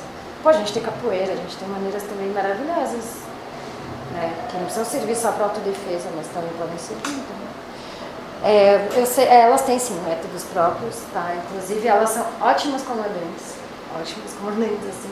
Agora está tendo uma resistência, eu também não lembro o nome da cidade, é Mambige. Mambige agora, hoje, no jornal saiu dos Estados Unidos, né, vai tirar as tropas de lá e vai apoiar, sim, a Rússia, a Turquia, todo mundo atacar. Mambige é uma região também tem muito curdo, super legal e tudo mais. E as comandantes lá são todas mulheres e a resistência ficou até agora por causa delas. Eu vejo bastante vídeo também de como elas têm táticas e estratégias militares muito bem avançadas, muito. Tem pessoas no mundo todo estudando isso e elas estão querendo sim expandir esse conhecimento para o mundo todo. Elas dizem, a partir da genealogia, dessas discussões todas, que elas não se denominam feministas, elas se denominam movimento de mulheres curdas. Eu fico muito feliz assim, de militar junto a elas. Foi um convite que acabou acontecendo pela convivência, assim, eu fiquei muito surpresa, porque é um desenvolvimento muito grande.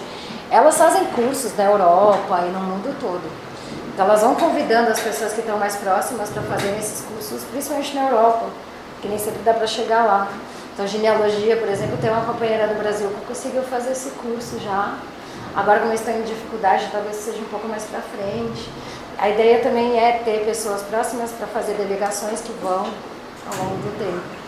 A minha ideia realmente é que a gente esteja em contato, quem tem interesse, quem vê isso como proveitoso, não só para ajudar a difundir, porque de verdade é muito difícil para mim, às vezes, ficar todos os dias e tudo pesquisando e não ter mais pessoas ajudando, né, ou colaborando, enfim, atuando de maneira conjunta. Também porque a gente vai precisar desse conhecimento. Eu tenho ficado muito chateada, porque pessoas que militavam próximas a mim realmente, assim, viraram as costas e falaram, não sei se está sendo atacado essa cara deles. Sabe, às vezes um pouco até nesse clima, eu acho uma falta de compromisso e seriedade, né, militante mesmo, de disciplina, do que a gente acredita, do que a gente quer, porque a gente não vai ver essa transformação, provavelmente, mas e as próximas gerações e o mundo, então vou morrer, nada mudou, poxa, a gente vai ter que, apesar disso, né, pessoas morreram para a gente ter direitos que hoje em dia são retirados da gente e a gente fica quieto porque a gente não tem consciência muitas vezes. Né? Os direitos trabalhistas mesmo, quantas pessoas morreram para a gente ter esses direitos e agora foi arrancado e ficou uma briga aí de partido de esquerda. O próprio feminismo, eu acho que o feminismo aqui até que se organizou melhor, né? No combate assim, a isso, mas ainda está muito sectarismo. Eu recebo muita crítica de você estuda essas mulheres lá fora, mas e as mulheres aqui vivem sofrendo. Eu dou risada, assim, eu acho até divertido. Acho boa essa crítica também, acho que não é ruim não, porque, ai gente, não é pagar pau, é só que tem uma luta ali, um processo revolucionário acontecendo de verdade, sabe? Tipo, tem testemunho, tem documento, é verdade, está acontecendo. Por que a gente não está pondo o olho ali? Só isso. Eu não deixo de olhar nossas lutas aqui, eu sigo, sim, feministas negras e acho maravilhosas. Eu acho que tem, sim, muita discussão para entrar, para abranger isso tudo. A gente não pode perder o olho aqui, é um olho no gato, outro olho no peixe, aquela velha história, vamos olhar ali no internacional e vamos olhar aqui, vamos romper as barreiras ali. Mas é legal, é simples essa pergunta, mas ela é muito importante a gente se fazer sempre. Você comentou da relação do seu amigo de ter receio de assumir ser curdo. Entre as pessoas no Irã, no Iraque, na Síria, como que é essa relação? Na Turquia, vem do governo, mas vem das pessoas também? Essa relação de opressão em relação à etnia? Vem, porque assim, como os governos assimilaram, né, esse é um processo político que acontece na afirmação do Estado-nação, você faz uma assimilação cultural. Então, muitos deles nem se dizem curdos, nem assumem. Porque uma etnia, o que reconhece uma etnia é a questão biológica, né? Você pode vir de uma família dessa etnia, você pode se reconhecer porque você conviveu muito tempo com essa etnia, então você culturalmente já está dentro dessa etnia, você faz parte. Você pode ser batizado curdo, tipo, se você começa a reconhecer a cultura também e ela começa a fazer parte da sua vida. E aí,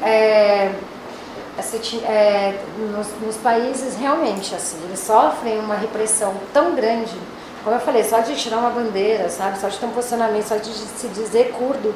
Então eu tive relatos de pessoas assim, eu fui na Europa, conheci um cara, aí um dia ele foi fazer uma comida e aí ele falou que era turca, aí de repente não era turca, era curda. Depois de muito tempo que a pessoa tinha confiança, falava, mas eu sou curdo, tá? Tipo, é meio assim, eles não falam. Uma vez também, sei lá como, mas os caras no aeroporto entraram em contato comigo, no aeroporto internacional aqui, falaram assim, tem um cara, mano, falando uma língua, a gente acha que é curdo.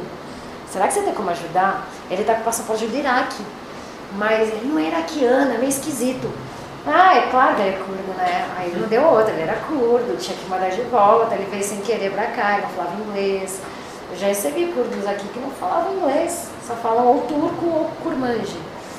Um curmanji ou iraquiano, e aí é difícil ter tradução aqui. Só que nesse meu amigo que ele não fala, nessa hora eu falei, cara, só tem você pra traduzir, mano, corre, vamos lá. Vamos salvar esse cara, ele vai ser, tipo, mandado, sei lá, pra onde, e pode ser morto de volta, entendeu? Então, vamos ver qual que é a situação dele. Pode ser uma situação política, não. Então, eles não falam mesmo, porque é uma perseguição muito forte. O último ato que eu fui fazendo na frente da embaixada, a polícia estava toda pronta já, assim. Annelise, né? Qual que é a sua RG? Traz aqui pra gente. Eles já sabem o nome, eles já sabem tudo, sabe? Quem é que traz a luta e tudo mais. E aí você tem que peidar ali, sou eu mesmo. Tipo, mano, eu já fui seguida por turcos na rua, estavam falando turco, eu reconheço o turco, E aí eu fui seguida por eles, perto da minha casa. E aí eu tava com meu companheiro, ele entrou lá no mercado e eu fiquei lá fora fumando. E aí os caras pararam na minha frente e ficaram me olhando assim, tipo, encarando duramente. Eu fiz, Aí os caras só fizeram assim, ó. Tipo, estamos aqui. Eles não podem fazer nada, porque tem uma militância já pública, né, de certa maneira, também exposta. Então nada pode ser feito, porque isso acaba sendo ligado a eles, como as companheiras foram mortas em 2013 pela polícia, isso foi descoberto que foi a polícia turca e tudo mais. Então realmente eles nem sempre podem se assumir por medo muito grande da repressão, eles têm que estar muito bem organizados e protegidos para poder assumir a luta curda e dizer que são curdos. Esse meu amigo, inclusive, ele está 10 anos aqui e 8 anos dele ele trabalhou na CUT. E eu falava pra ele, cara, você não conta pros caras que você é curdo? É mó legal, mano, a CUT vai gostar. E tá, não vai gostar nada, os caras vão me usar até o tal. Verdade, né? Vai saber. Então, realmente, eles não falam. Aí eu descobri, porque eu tenho um amigo na embaixada, e aí eu descobri que tem um curdo na Santa Efigênia, que ele tem uma loja de games. E ele chama Ahmed, e aí batizaram ele de Armando. Eu achei muito Brasil. E aí eu queria ir atrás dele pra ver se ele fala um pouquinho. Mesmo que ele não queira muito dar a cara dele, de repente a gente gravar um áudio de entrevista dele contando da vivência dele como curdo aqui. Então é muito difícil de localizar. Eles realmente não falam em nenhum lugar do mundo. Você falou dele, aí me surgiu uma dúvida. Como que vem a documentação? Tá escrito o quê? Que a pessoa é do Iraque e... ou é de uma das 4 partes, aí pela língua é que vai saber que não, né? É curdo. Se tiver no cantão, quando você chega em Rojava, o que eles dão é um pedaço de papel que comprova que você teve lá. Eles realmente não têm apreço pelo documento, porque é uma coisa bem burocrata, né? Bem de estado centralista e tudo mais. Então é um pedaço de papel que a pessoa não pode perder a viagem inteira. Assim, se meu amigo médico ele falava, nossa, quando às vezes eu entrar no Rio, o que eu mais proteger era o papel, assim, sabe? Mais que o meu nariz, tipo, ai, não posso perder isso aqui. Que é um documento mesmo, super importante. Mas é um pedaço de papel, eles não têm. Eles andam com, todos que vieram aqui eu vi com passaporte ou da Turquia, do Irã, do Iraque. Eu não falo muito dos curdos no Irã e no Iraque, porque eu não conheço muito mesmo. É muito difícil ter acesso. Eu sei um pouquinho do histórico de repressão, mas aí pra gente falar do projeto político, fica um balaio de gato, com uma confusão.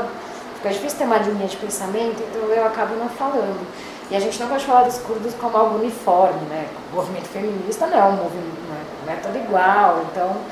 Tudo é legal a gente definir. Eu sempre deixo claro que eu estou falando do norte da Síria, de Rojava, que não chama mais Rojava. Tá? Ele foi rebatizado para a Confederação do Norte da Síria.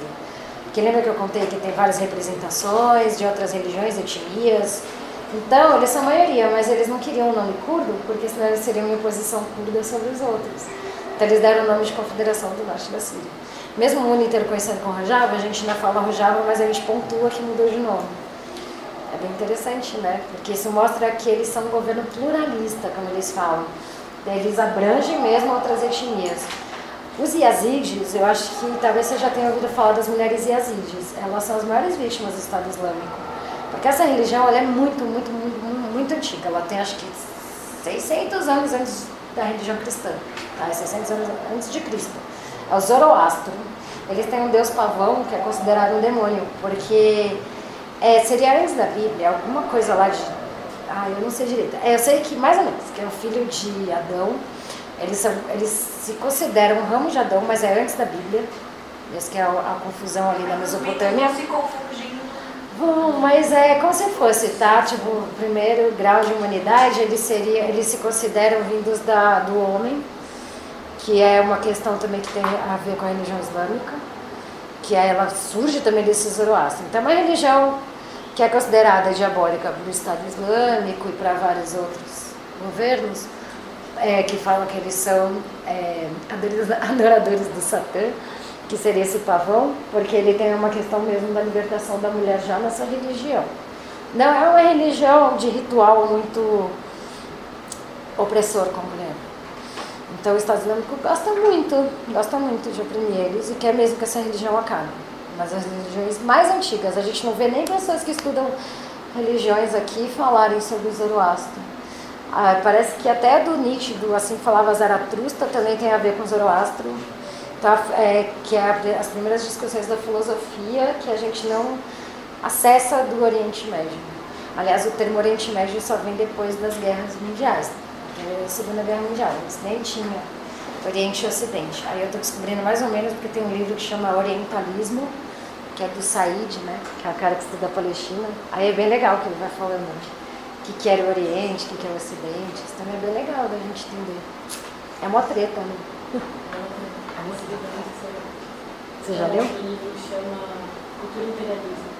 Dele? Fala disso também. Esse Said? Ah, que legal. Porque é muito antigo, né? A gente não tem acesso à filosofia, não a filosofia oriental, né? Ocidental, né? A que a gente acessa. É. Imagina, o pouco que eu li de genealogia, eu espero poder estudar e trazer esse curso para cá. Ele é bem antigo mesmo, ele tem documentos muito antigos da luta da mulher no Oriente, que a gente não vai ter acesso se ocidentais não forem até lá e estudarem isso mais aprofundadamente. Então, torçam por nós aí, para que a gente consiga estudar e trazer. Isso é fundamental. É difícil mesmo acessar, né, a questão dessas religiões. Você dá aula também? Professora. Você dá aula do quê? Geografia. Ah, que legal. Então você já conhece mais da Sim, questão dos... um pouco. Também é isso, né? A gente acaba não aprofundando tanto e pensar em... A gente vai cada vez essa bomba, né? O tempo inteiro. Muitas relações de interesse ali.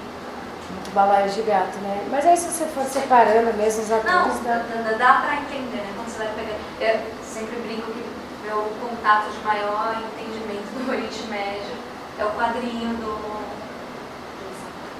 Joe Sacco, assim, que foi naquele momento que eu falei assim, tá, dá pra entender. E daí vai pra leitura mais que legal. profunda. E aquela mulher também, como é que chama? Tem uma... Não é uma mulher do Iraque, acho que é? Ah, Marjane. Persépolis, é. Ela também, né? É um baita elder, Sim, também pela visão da mulher, né? dá pra dar uma entendida melhor. Porque isso é muito complexo. Você vai pegar o Oriente Médio precisar. O jogo de força é treta. Até fui gravar uma vez com eles lá, né? A gente foi gravar no podcast lá, que era a Guerra da Síria, sobre a perspectiva dos curdos. A gente ia ficar 2 dias, gente, lendo um monte de coisa, anotando. E a gente vai lendo a vida inteira, eu lendo, assim, parece que eu tô falando, mas eu tava lendo. Não dá pra saber isso tudo de cabeça. Não, e você pega umas coisas na internet, assim, entenda a Guerra da Síria em 2 minutos. Mano, Não dá! Não 2 dá. minutos você vai entender. E o barato tá acontecendo, né? Então... É muito, né? Muito personagem. Mas a gente tá com uma mania de entender tudo em 2 minutos, Ah. né? É. Tá difícil. Esse vídeo aí o cara fala muito rápido. Ih, entendi nada. Agora mesmo, entender os atores que estão em jogo ali é muito complexo. E cada dia desenrola de um jeito, cada dia muda. Os curdos, eles têm uma aliança que chama Coalizão Internacional com os Estados Unidos. Tá? Isso existe. Eles precisam um pouco dos Estados Unidos, porque eles não têm a questão terrestre, a aérea, então eles precisam também. Essa coalizão, ela é uma só tática e militar, não quer dizer que eles estão do lado dos imperialistas. Grande parte da esquerda vem bater de frente, questionar, falar, mas eles estão do lado imperialista, blá blá blá. Várias vezes eu pego, sim, a capa do jornal e está escrito milícia apoiada pelos Estados Unidos. Eu falo, puta, és curdo, mano. Milícia apoiada pelos Estados Unidos, é muita cara de pau. Não é apoiada pelos Estados Unidos dá arma, mas assim como dá, tira depois. Tipo, é só porque interessa pra eles, aí os curdos usam isso estrategicamente, mas eles já estão bem espertos, eles conhecem muito bem qual é o jogo dos Estados Unidos. Então, alianças são feitas num grau muito rápido. Agora os Estados Unidos já rompeu com eles para fazer com a Rússia, tipo, tá um rolo.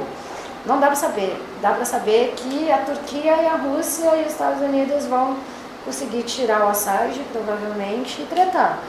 Eu tenho um casal de amigos palestinos morando comigo, já há uns 6 meses. Eles são bem pró-Assad.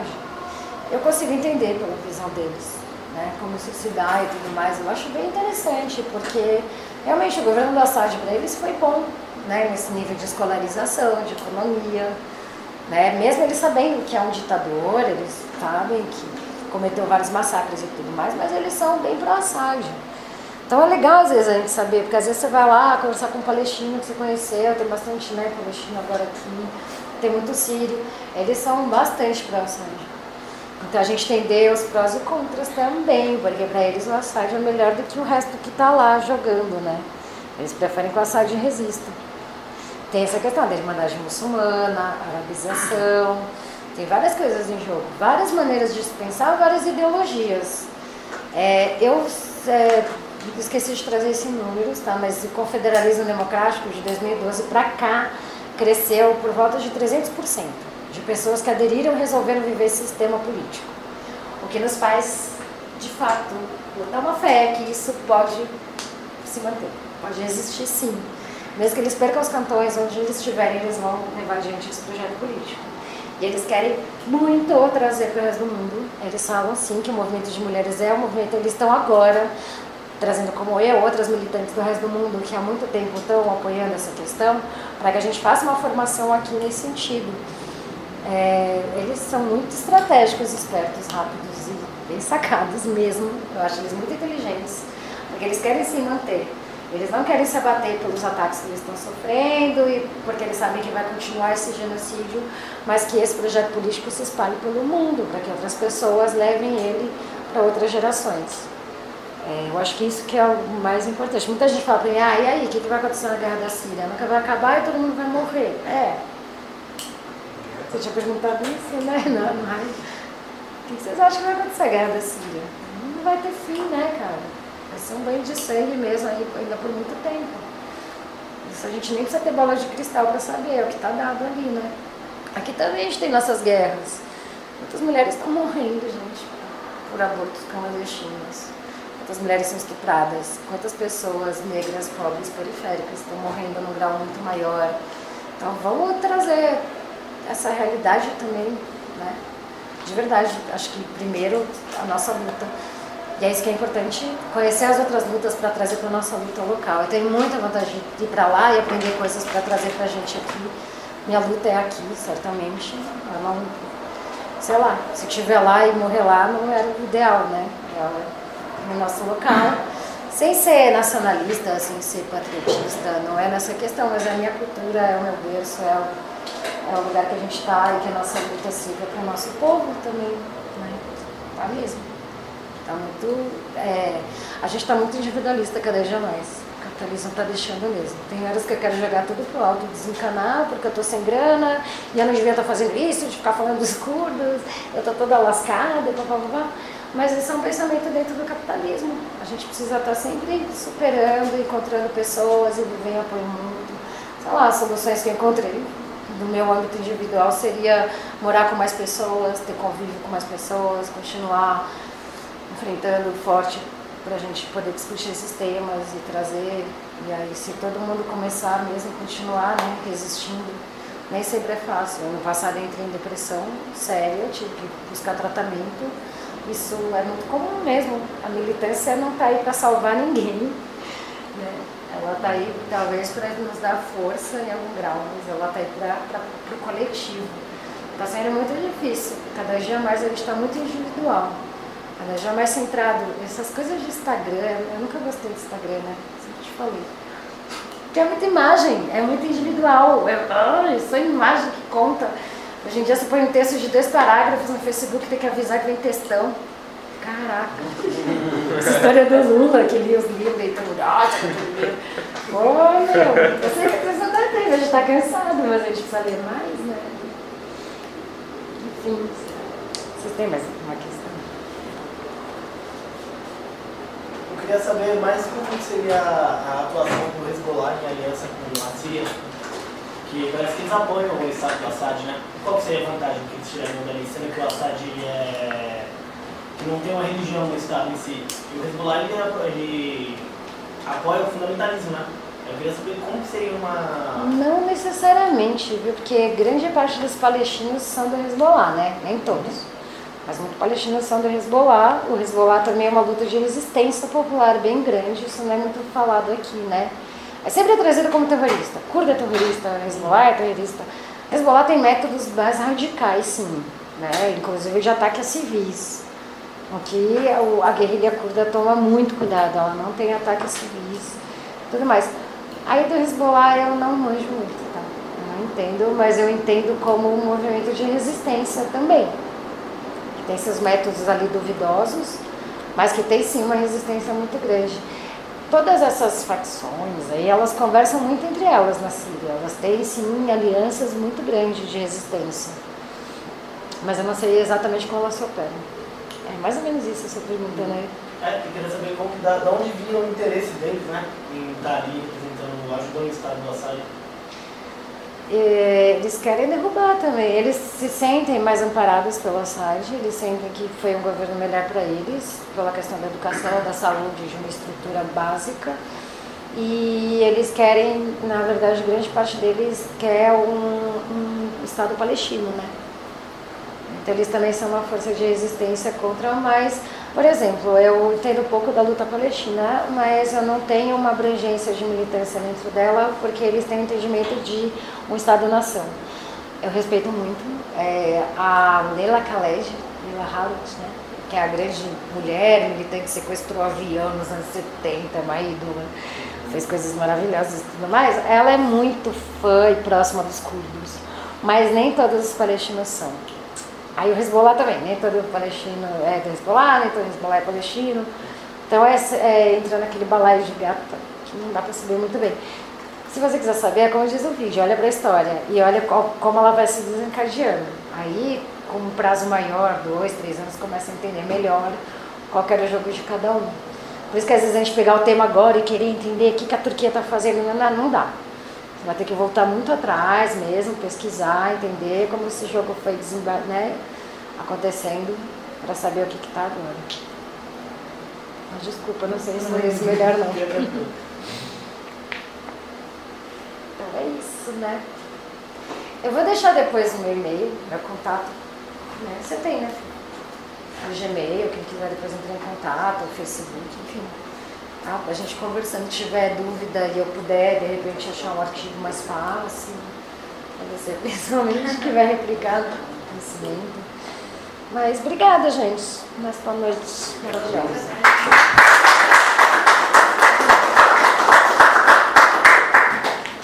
Gente, só dizer que essa aula foi gravada, o áudio, né? E depois a gente disponibiliza na internet também.